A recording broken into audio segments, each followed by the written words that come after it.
Hello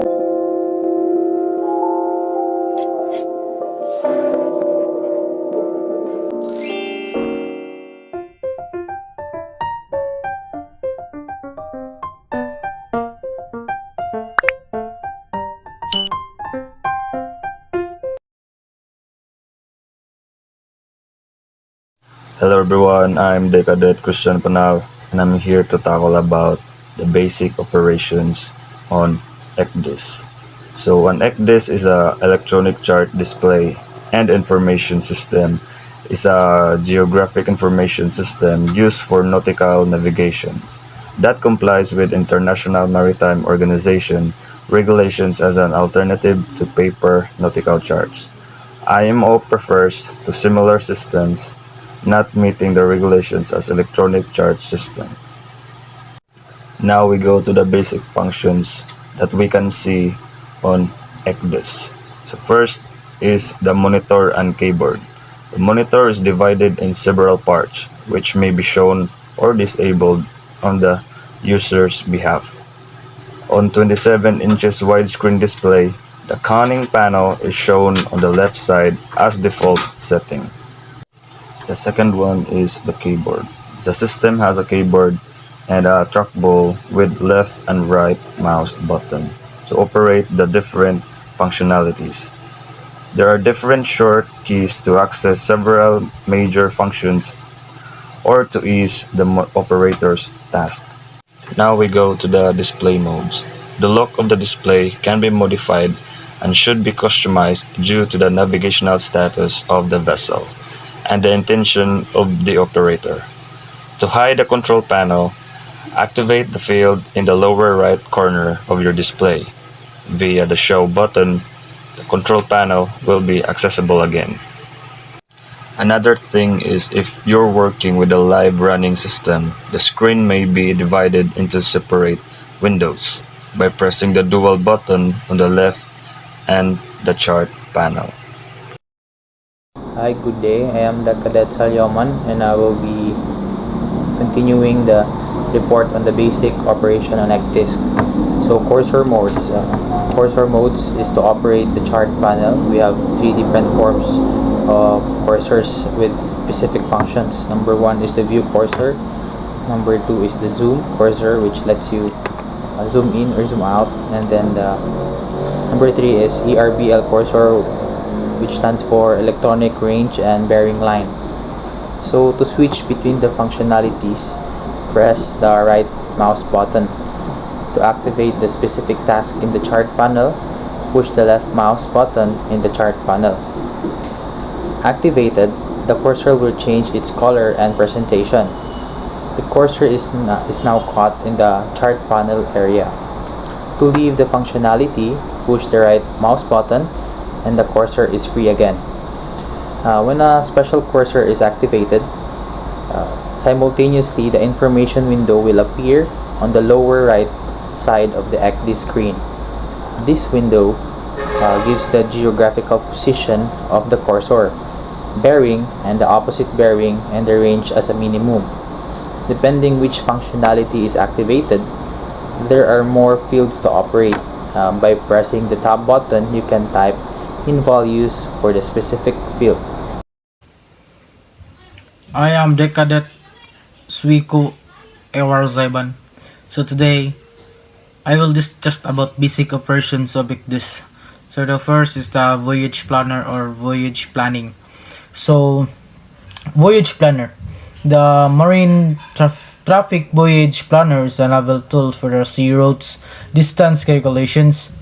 What sets this tool apart is the fact that the voyage are based on actual voyage data is recorded as a marine traffic as opposite on routing does not respects maritime traffic restrictions such as traffic separation schemes, safe waterways, turning points, and etc. Since the routes are based on the actual past voyage, the results are realistic but not always optimal. And the next is the chart. So it comes to chart is a electronic chart displays and information system, or Ecdis, is the development in the navigational chart system used in a naval vessels and ship. With the use of electronic chart system, it has become easier for the ship navigating crew to the pinpoint locations and train directions. The SOLAS convention as amended by the display selected informations from the system's electronic navigational chart. If these equipments complying with the SOLAS requirements can be used as an alternative to paper chart. So on the next is the logbook. So it comes in logbooks in which measurements from the ship log are recorded as long with the others silence details of the voyage. And the next is the targets. So it comes to targets. Targets is mainly used to emphasize the targets for their bearings, distance, and used for the any dead reckoning. So such as reference of your positions, and this mainly is figure as also the EIS. And the last parts of the basic operations of like this is the simulator. So it comes in simulators. It's where you can create simulations for training and see the for training and the real life of scenarios. So this is the use for me to the use of imitation for the simulators. So that's all. Thank you.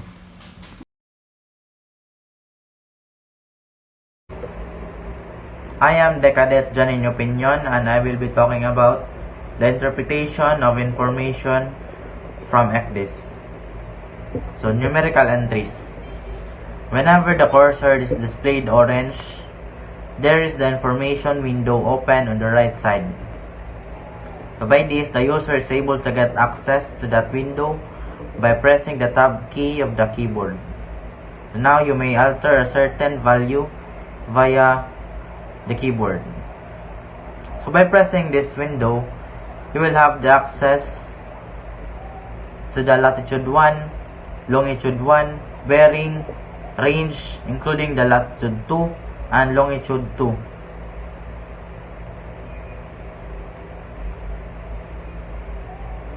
So the specific layout of the information window will differ in accordance with the selected functionality the user selected.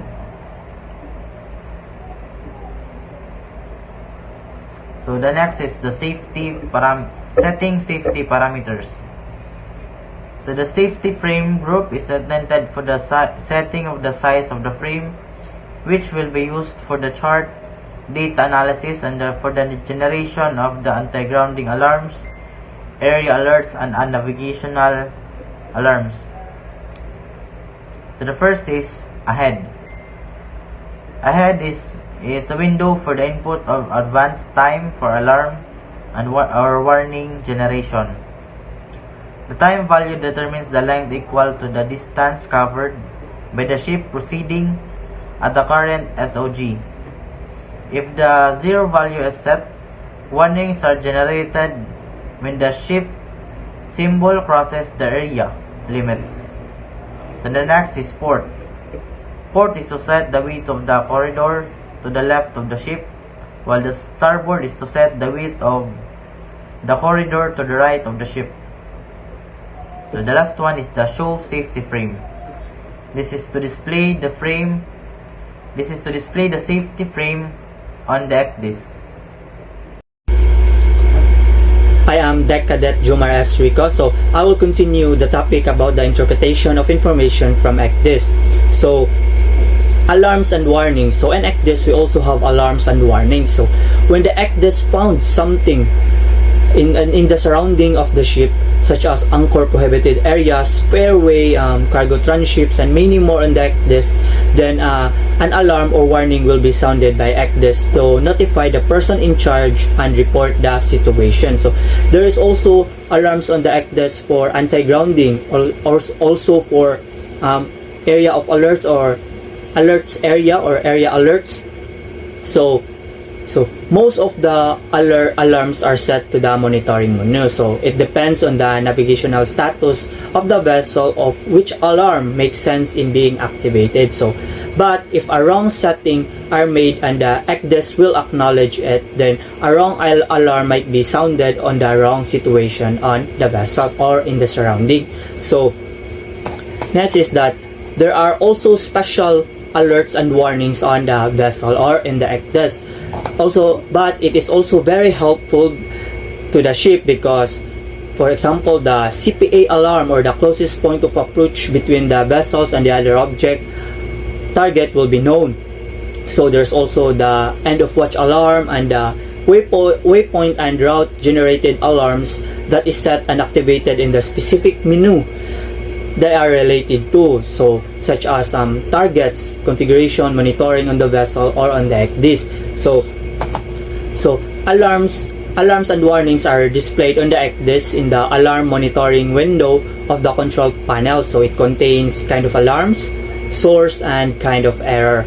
So they can be knowledge via the mouse cursor or the dedicated keyboard on the vessel or on the Ecdis. So next is the route planning. So the route planning aims the most favorable way to a destination while maintaining an appropriate safety margin in regards of navigational and anti-collision hazards. So route planning is a process of planning which route a ship can take that would be known to be the most efficient. So efficiently can be either in terms of fuel consumption or in terms of speed.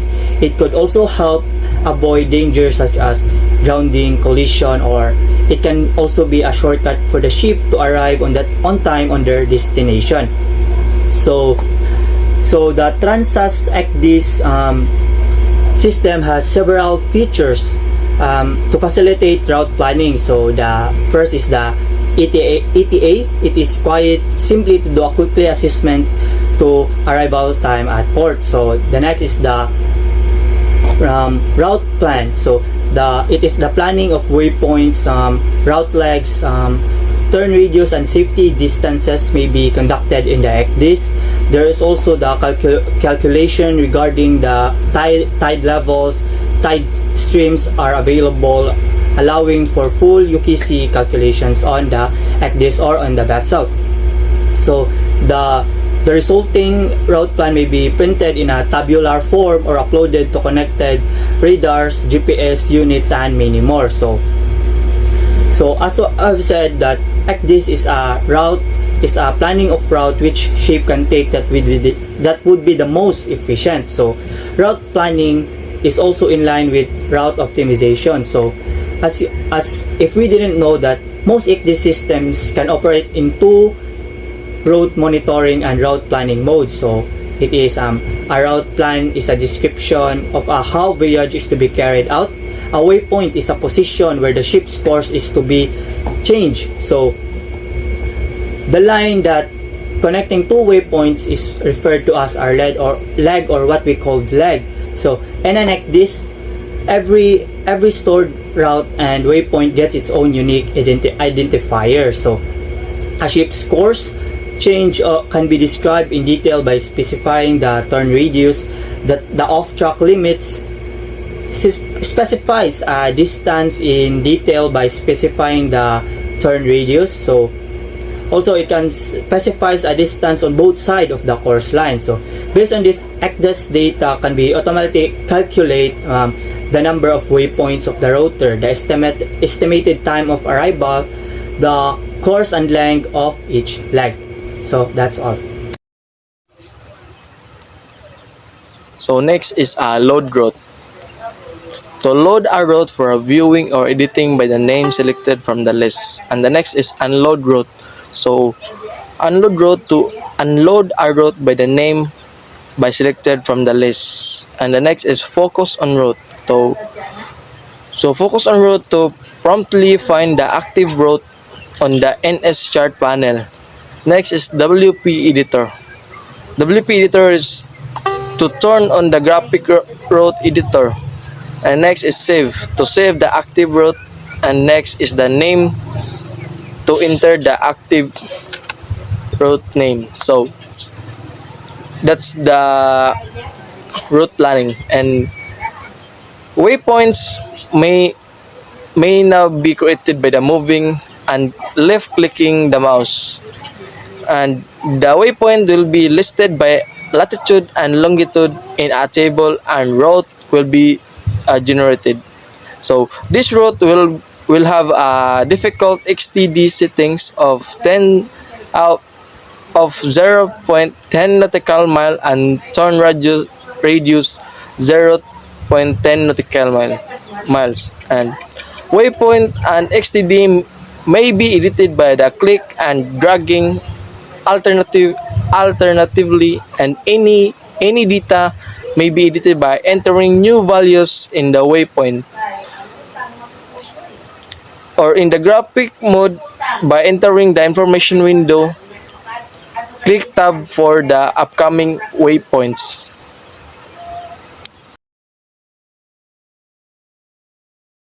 So I am Decadet Kimada, and my topic is all about the bridge team management. So bridge team management is the effective management and utilization of all resources, human and technical, available to bridge team to ensure the safe completion of the vessel's voyage. So bridge team management is a practical management technique in which team members on the bridge use various resources during navigation of the vessel for systematically achieving safe operation based on clear standards. What is key skill in effective bridge team management? So the effective bridge team management is the decision making. This is a key skill in effective bridge team management. Decision making seems to be an individual matter. We all agree that captain is the final authority on board the ship. Good day, sir. I'm Decadet Relampago, and my topic is about the analysis of information from Ecdis. First is the team members. Team members are all the personnel on the bridge. Second is the various resources. It is the human and physical resources. Third is the clear standards. It is the standards regarding factors such as navigation plan, rules, guidelines from the company and master of the vessel. Fourth is the organization. It is the establishment of an efficient organization structure, including the company.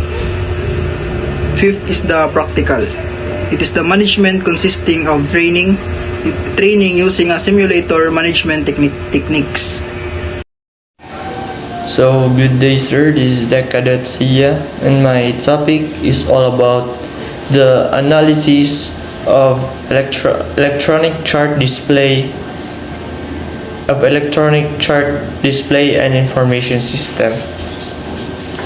So if we talk about analysis on Ecdis, it is an electronic chart display and information system that focuses geographic information system used for nautical navigation that complies with International Maritime Organization or the IMO regulations as an alternative to paper nautical charts, since we use nowadays computers. IMO refers to similar systems not meeting the regulation as electronic chart systems. So with this, we can observe by using Ecdis, like there are buttons and other displays that could help us to easily navigate as an alternative to paper charts. So good day, sir. I'm Decadet Zuniga Vicente, and my assigned topic is Ecdis system display. So an Ecdis system display is the information from electronic navigational charts or ENC, and integrates position and information from position, heading, and speed through water references systems and optionally other navigational sensors. So other sensors which could be interfaced with an Ecdis are radar, navtex, automation identification system, System or EIS and depth sounders. The electronic chart display and information system is a development in navigational chart system used in naval vessels and ships.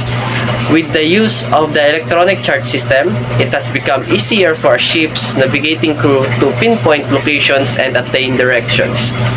So, what is the main purpose of an Ecdis? So, the EMO maintains that the main role of Ecdis is to improve navigational safety to this, and it maintains the following performance standards for manufacturers and users. So, a system must have adequate backup arrangements and up-to-date charts to company with regulation V-20 of 1974 SOLAS Convention.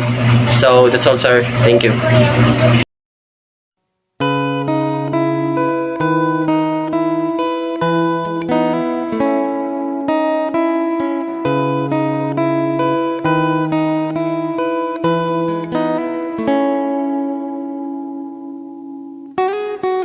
Thank